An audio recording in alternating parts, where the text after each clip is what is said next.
ចូលត្រនំលោកកាយសាទចូលត្រនំ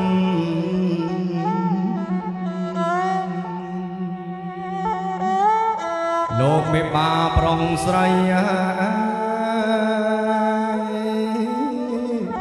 ប្រុសស្រីតូចធំយើងខ្ញុំច្រងសរិនខ្នងភ្នំជាងអញ្ជើញអ្នកមានភ័ព្វ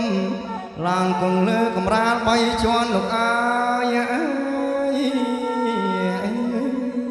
បាទយ៉ាងហើបកូតកាល់ផាត់បបុកតិចតិចមកណាបាទហ្នឹងហើយ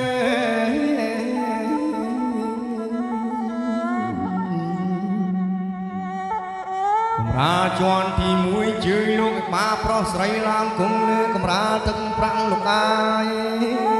កំរាលទឹកប្រាំងកំរាលជាន់ទី2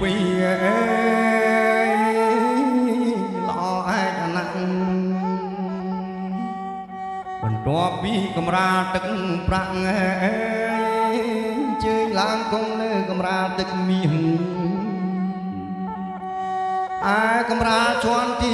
3សូមលោកឲ្យបាក្រវៀងឡើងគង់លើកំរាលទឹកពេជ្រលោកអាយ